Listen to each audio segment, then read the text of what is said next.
Just want to share a few verses. I was going to use Facebook Live, but that didn't work out, so we'll make it as a YouTube video, as we've been doing recently. A few verses that we were looking at Cypher, our teenager group, last night.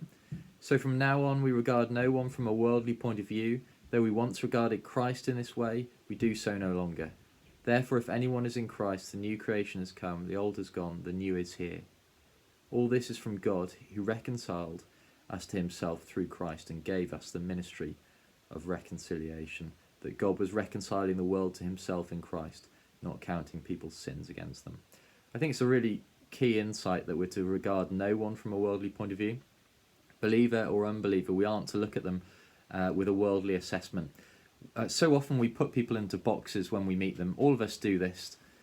We might not be so aware of it, but we're thinking about their socio-economic grouping. We're thinking about how they're coming across, how capable they are.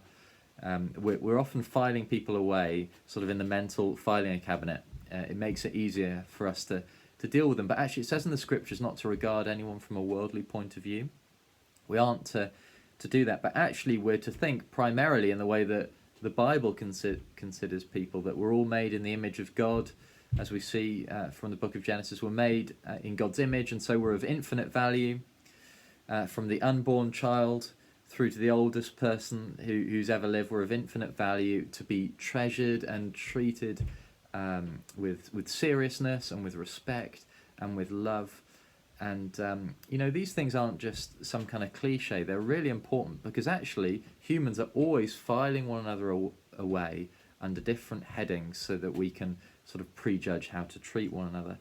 But we need to think, the most impressive person, the most sort of intellectually together, the best looking, the strongest, the most impressive, if they're outside of Christ, then they're without him. They don't have hope in the world. They haven't figured out the meaning of life. They're still looking. They can't speak with authority into our lives in that sense. If someone is in Christ, though, they might be the greatest sort of pauper ever, unimpressive, unattractive, but they're a king. They're a child of the king, and they're royal through him. So immediately we have to start re-evaluating people. What have we said so far? We've said everyone has a value because we're all made in the image of God, but we're not to assess using worldly categories of intelligence and beauty and wisdom and impressiveness, because actually God comes and redefines that. And here's the real reason that we should do this, because though we once regarded Christ in this way, we do so no longer. So if we had looked at Christ, if we'd encountered him during his earthly life, if we'd lived then, we would have not thought impressive. We would have been drawn to him, but we wouldn't have thought impressive. If we'd seen the cross and seen him dying on the cross, we would have thought perhaps a miscarriage of justice. We would have thought a pointless, cruel activity. We would have thought, what good could come of this? We would certainly not have thought good could come of it. And yet God was redeeming the world through it. And this was the King of Glory being crucified, being lifted up and drawing all kinds of people to himself. So we must not, from that from that key and way of understanding things, we must not regard people from a worldly point of view. So how are we going to look at our day today? How are we going to look at people today? What is success? What is folly? Where does wisdom lie?